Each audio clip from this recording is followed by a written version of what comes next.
एक सहाफ़ी ने 1-2 दिन कबल एक दावा किया है। उन्होंने ये कहा है कि नवाज़ शरीफ को साज़िश के थ्रू उनको लंदन भेजा गया है, वो जाना नहीं चाहते थे। और दूसरी जानिब उन्होंने जो दावा किया है उन्होंने ये कहा है कि नवाज़ शरीफ साहब शफ़ाफ़ इलेक्शन चाहते हैं और वो असल में एस्टेब्लिशमेंट की मुदाखलत नहीं चाहते। आप इस बयान को किस नज़र से देखते हैं कि क्या वाक़ई नवाज़ शरीफ बदल चुके हैं लंदन में जाकर कि वो एस्टेब्लिशमेंट की मुदाखलत नहीं चाहते? देखिए, मैं आपको एक बात बताऊँ, पाकिस्तान के अंदर एस्टेब्लिशमेंट की मुदाखलत जो है, मैं इसे मुदाखलत इसलिए नहीं समझता कि आपके जमहूरी इदारों ने जो है वो डिलीवर नहीं किया। हुँ, हुँ। मुझे बेशक लोग क्रिटिसाइज़ करें इस बात के साथ, लेकिन मैं आपको बताऊँ पाकिस्तान के जमहूरी इदारों ने डिलीवर ज़मीन नहीं किया। हमारी कौन-सी हालत सिंध में बेहतर हुई है? हमारी कौन-सी हालत पंजाब में? हमें डेवलपमेंट जो है सिर्फ़ लाहौर की हद तक नज़र आती है, लेकिन लाहौर के भी हालात ये हैं कि हमारी पास अस्पताल नहीं है यार। आज हमें अंदाज़ा हो रहा है, मैं बर्तानिया में बैठा हूँ, यहाँ पर लोगों को एहसास होता है कि वो लोग जो छोटी-सी अगर बात करते हैं ना कि नेशनल हेल्थ सर्विसेज़ को जो है प्राइवेटाइज़ कर दिया जाए, तो उसको क्रिटिसिज़्म का सामना करना पड़ता है। हमने तो कुछ भी नहीं किया पाकिस्तान के अंदर। एस्टेब्लिशमेंट अगर पाकिस्तान के हालात बेहतर कर सकती है, मैंने कल भी अपनी वीडियो में कहा था कि वो जब आसिम ज़ई बाजवा साहब की तकर्री हुई है, उसको लोग क्रिटिसाइज़ कर रहे हैं कि तमाम सारे फौजियों को लाके आपने हर इदारे में बिठा दिया है। भाई बात ये है कि आप फौजियों से ही तो मदद माँगते हैं कि जब सैलाब आता है, फौजियों को आप रिक्वेस्ट करते हैं और आर्मी हेलीकॉप्टर्स पहुँच जाते हैं, ज़लज़ला आता है, आप रिक्वेस्ट करते हैं, वो लोग पहुँच जाते हैं। जब मुल्क की बैरूनी जो मुल्क की सरहदें हैं, उस पे कौन खड़ा है? फौजी खड़े हैं। अंदरूनी सरहदों को हमें अपने लोगों से अगर मसाइल हैं, तो मैं समझता हूँ कि अगर डिलीवर कर रहे हैं, तो सर हाथ बढ़ाना चाहिए, लोगों को लाना जी। चाहिए और याद रखें ये कोई ऐसी बात नहीं है कि हम ये कह रहे हैं कि वर्दी वाले आकर बैठ जाएँ। यहाँ पर रिटायर्ड लोगों की बात हो रही है, जो डिलीवर कर रहे हैं और वैसे भी बात ये है कि कॉम्प्रोमाइज़ नहीं हो सकते। यानी अगर कोई बंदा कहे कि बाजवा साहब को कॉम्प्रोमाइज़ कर लिया जाए, राम कर लिया जाए, आसान होगा? नहीं आसान होगा। हुँ, बनिस्बत इसके वो लोग जो पॉलिटिकल होते हैं, वो कॉम्प्रोमाइज़ हो जाते हैं, उन्हें पता होता है कि हमने सियासत में रहना है, हमने कल को फ़ायदे लेने हैं, हमने कुछ करना है, तो हर बंदे को एक-दूसरे की शॉर्टकमिंग्स और वो पता होती हैं। तो यहाँ पे ये बहुत इम्पोर्टेंट चीज़ है। पाकिस्तान के अंदर एस्टेब्लिशमेंट जो है वो जो इस वक़्त की जो सिचुएशन बनी हुई है और जो आपने मुझसे बात की कि एक धोखे से नवाज़ शरीफ को जो है, वो बाहर भेजा गया। किस किस्म का हुँ, धोखा दिया गया? मुझे पहले आप ये बताएँ, मैं आपको ऑन द रिकॉर्ड ये बात बता रहा हूँ। हुँ, हुँ। याद रखिएगा इस रिकॉर्ड पे बल्कि क्लिप जो है आपने सँभाल के रखना है। कुछ दिनों में मैं वो ऑडियोज़ और वीडियोज़ जो हैं वो आपके सामने लेकर भी आऊँगा जिसमें हुँ, हुँ। हुसैन नवाज़ ने ये कहा था कि मेरे वालिद को कैद-ए-तन्हाई में रखा गया और हुँ, कैद-ए-तन्हाई हुँ। काटना दोस्तों बहुत ही मुश्किल काम है। जानबूझ के कैद-ए-तन्हाई में रखा गया और मुझे ये भी शक है कि मेरे वालिद साहब को ज़हर दिया गया, वहाँ के हालात हुँ। क्या थे और बहुत सारी उन्होंने ऑफ द रिकॉर्ड हमारे साथ गैर रस्मी गुफ्तगू जो थी वो की थी। तो बात ये है कि उस वक़्त तो ये इनकी तरफ से तो कोई ये बात नहीं की गई क्योंकि he is a ring master here. हुँ, हुसैन हुँ। नवाज़ ने कोई मीडिया को जब कंट्रोल करना होता है तो वो किसी 1-2 लोगों को फ़ोन करते हैं और अपने जो नैरेटिव है, मौक़िफ़ है वो मीडिया के सामने रख देते हैं कि यार इस खबर को इस तरह चलाया जाए। तो उस वक़्त तो किसी ने ये नहीं कहा कि नवाज़ शरीफ साहब को एक साज़िश के तहत जो है वो बरतानिया जो है वो भेजा गया। कौन-सी साज़िश की गई वो तो पहले भी ये कहते रहे हैं कि मैं मुल्क से बाहर जाना चाहता हूँ, मुझे इलाज के लिए बाहर भेजा जाए क्योंकि यहाँ पे भाई किसी ने चेक नहीं रखना। जेल काटना जो हुँ। है वो इनके बस की बात नहीं है। तो ज़रदारी साहब ने आपको बहुत लगता है कि सही है। आप लंदन में क्योंकि मौजूद हैं वहाँ पर आप जो नवाज़ शरीफ लंदन का नवाज़ शरीफ है जो कहा जाता था कि एक जेल का नवाज़ शरीफ है, दूसरा जेल से बाहर का नवाज़ शरीफ है, तो लंदन का जो नवाज़ शरीफ है क्या वाक़ई वो बदल चुका है?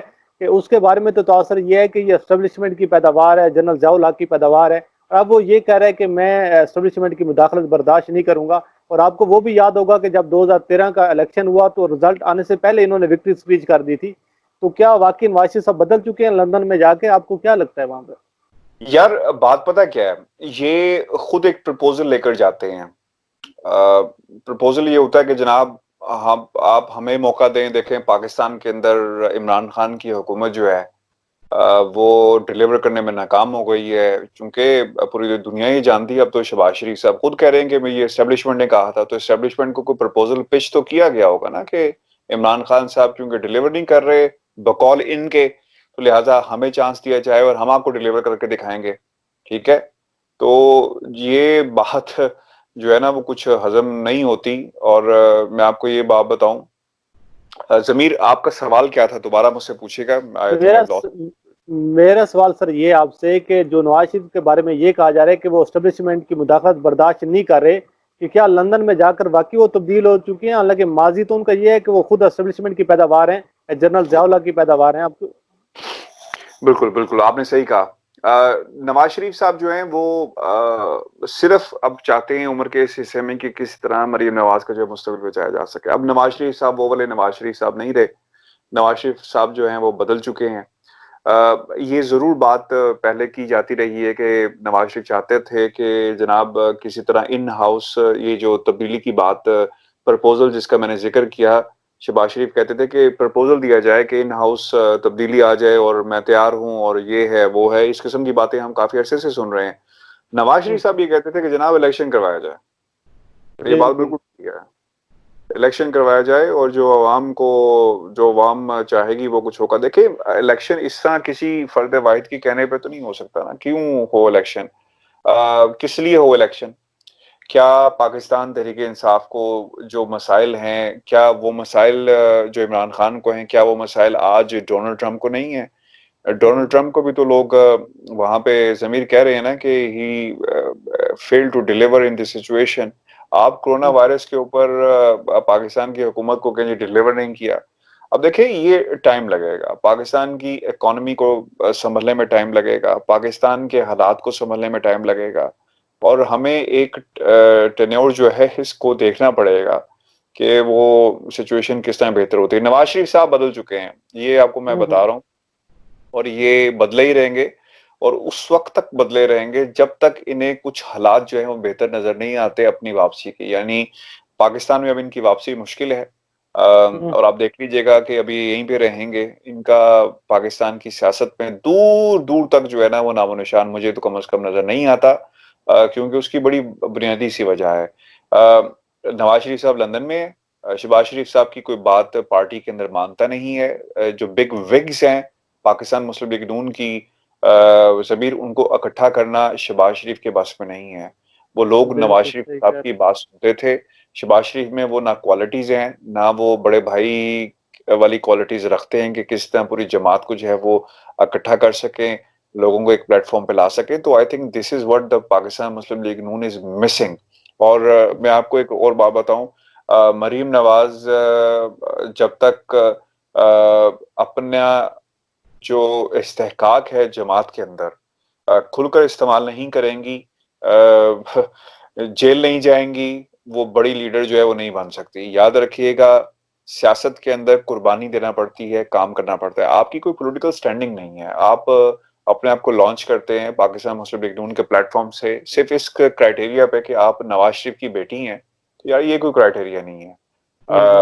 कि क्योंकि मेरा बाप जो है बहुत बड़ा सियासतदान था और पाकिस्तान में वज़ीर आज़म रहा, और ये कोई क्राइटेरिया नहीं है। आपको ग्राउंड लेवल पे काम करना होगा, आपको कुर्बानी देनी होगी। अगर आप समझते हैं कि आप बिल्कुल ठीक हैं, आपका मौकिफ सही है, आपने कोई जुर्म नहीं किया, आपको फंसाया जा रहा है, अदालतें जाएं, वहां पे जाके सबूत पेश अच्छा करें। इरफान साहब, एक और क्वेश्चन का जवाब दीजिएगा। आप क्योंकि लंदन में मौजूद हैं और जो दोनों भाई हैं शहबाज शरीफ साहब और नवाज शरीफ साहब, दोनों इस वक्त मुश्किल में हैं, दोनों पर संगीन किस्म के मुकदमात हैं। ऐसे में जो आपने एक जिक्र किया इसी वीडियो में कि इन दोनों भाइयों को सबसे ज्यादा जो डर है वो कैद तन्हाई से है, तो ऐसे में जब इन पे मुकदमात हैं, अब ये जेलों में जाएंगे, तो इन दोनों डॉक्टर्स में अब मुवाजना अगर करें डॉक्टर अदनान का और शहबाज शरीफ साहब के डॉक्टर का, कि कौन सा ऐसा डॉक्टर होगा जो अपने लीडर का तहफ़्फ़ुज़ करेगा और उसको कैद तनाई से बचाने में अहम किरदार अदा करेगा? तो कौन सा ऐसा डॉक्टर है जो बाजी ले जाएगा? तो आपको क्या लगता है सर? देखिए सर, डॉक्टर जमीर हुसैन शाह साहब जो हैं, जो इनके अंदर बसते हैं वही इनकी मदद कर सकते हैं। कोई डॉक्टर जो इनकी मदद नहीं कर सकता। ये जो डॉक्टर अदनान के हवाले से एक मशहूर है कि वो कहानी में अच्छा रंग भर लेते हैं, बड़े वो ड्रामेबाजियां करते क्या हैं। तो डॉक्टर इस हवाले से अगर आप देखें, मुआवजा करें, तो आपको कौन सा डॉक्टर बेहतर लगेगा? मुझे तो लगता है कि डॉक्टर अदनान साथ इनके जाएंगे जो इनकी हरकतें हैं। डॉक्टर का तो मैं, देखिए मैं आपको एक बात बताऊं, हालात इस वक्त ऐसे हैं कि शहबाज शरीफ साहब कहते हैं ना, अंगड़ाइयां मतलब मचल रहे हैं कि किसी तरह कुर्सी मेरे हाथ में आ जाए, कुछ मैं ऐसा करूं। मतलब कभी वो छलांग मार के बरतानिया आ जाते हैं, कभी छलांग मार के पाकिस्तान चले जाते हैं और फिर कॉलम निगारों को बुलाते हैं, बड़े-बड़े सहाफ़ियों को बुलाते हैं, जी मुझे तो देखे जी एस्टेब्लिशमेंट ने ऐ किया सी मेरे नाल देखो धरो हो गया। यार इसका मतलब ये है कि आप पाकिस्तान की एस्टेब्लिशमेंट से बात करते हैं। आप चाहते हैं कि कोई चोर रास्ता जो है इख्तियार किया जाए, किसी तरह इक़्तिदार में आने के लिए। तो फॉर गॉड सेक आप पाकिस्तान की हर भी को एस्टेब्लिशमेंट को जो है बदनाम करना छोड़ दें और जो इस वक़्त सूरत-ए-हाल बन गई है, उस पे किसी न किसी तरह इत्तेफ़ाक करें। मैं आपको एक बात बताऊँ ज़मीर, आने वाले दिनों के अंदर पाकिस्तान की सियासत में ना मुझे कोई बड़ा लीडर जो है ना वो नज़र इसलिए नहीं आ रहा क्योंकि इन लोगों ने काम नहीं किया। इन लोगों ने नज़रियात पे काम नहीं किया। इन लोगों ने सियासी जमातों को जो बनाया जाता है ना भुट्टो साहब जब मजमे को कहते थे ना लड़ोगे, वो कहते थे लड़ेंगे, वो कहते थे मरोगे, लड़ेंगे, वो कहते थे मरेंगे, ठीक है? भुट्टो का वोटर जो ज्याला था ना वोटर, वो कभी बदला नहीं जा सका। अब वहाँ पे भी मिलावट शुरू हो गई। क्योंकि मिलावट वो ये थी कि जब आप जानशीन जो है वो गलत बनाना शुरू कर देंगे, तो फिर यही कुछ होगा। लोगों ने एक्सेप्ट नहीं किया और वहाँ पे भी मिलावट जो है वो हो गई। पंजाब में पाकिस्तान पीपल्स पार्टी की सियासत खत्म हो गई। सिंध के अंदर जो है हालात बहुत ही बुरे हैं। इन लोगों ने ना ग्राउंड रूट्स के ऊपर बिल्कुल ग्राउंड लेवल पे जाके काम नहीं किया। जिसे आप कहते हैं ना कि अवाम की जमात होती, नज़रियात की जमात, तो ऐसा कुछ नहीं है। आज आप पॉपुलर ओपिनियन बल्कि मैं आपसे रिक्वेस्ट करूँगा आप जाएँ सड़कों पे लोगों से पूछें। ऐसे मुझे लोग तलाश करके दिखाएँ जो नून लीग को कोई एक बात ये कोई बात नहीं होती जनाब हम ज्याले हैं, हम नून लीग को शेर को बहुत मानते हैं, ये कोई आर्गुमेंट नहीं है। आर्गुमेंट ये है कि आपने पाकिस्तान की अवाम के लिए क्या किया? आपने इदारों को मजबूत करने के लिए क्या किया? यार आप मुझे ये बात बताएँ, पाकिस्तान के जो सियासतदान हैं अगर मजबूत होते, अगर ये इनके पल्ले कुछ होता, तो क्यों एस्टेब्लिशमेंट बार-बार, बार-बार आती है, एस्टेब्लिशमेंट से राब्ते और ये सारी क्यों होता है ऐसा? इसलिए ये होता है बिल्कुल सही कि बात कर रहे हैं आप। इसलिए होता है कि जिस तरह यहाँ पे आईपीपीज़ के स्कैंडल्स निकल रहे हैं, यार आईपीपीज़ के स्कैंडल्स आज से तो नहीं, ये सिर्फ ये 2-4 साल की बात तो नहीं है ना, 1 साल की बात 17-18 तो साल बात की कर रहे बात हैं है, 17-18 साल 1990 की बात की। है सर। हम 1990 की बात कर रहे हैं, ठीक है? ये कोई आज की बात तो नहीं है कि किस दौर में किस शख्स को जो है अच्छा शरीफ खानदान की वो सब्सिडी का मामला शरीफ खानदान की मिल्स के साथ भी है। वो सिर्फ आज का मामला तो नहीं जस्ट इमेजिन जब इनकी हुकूमत होगी तो किस-किस किस्म के जो है इनको जो है वो प्रॉफिट नहीं मिले होंगे। तो यार ये सब बातें हैं जब आपके सामने ऐसी नज़ीरें मौजूद हों, एग्ज़ाम्पल्स मौजूद हों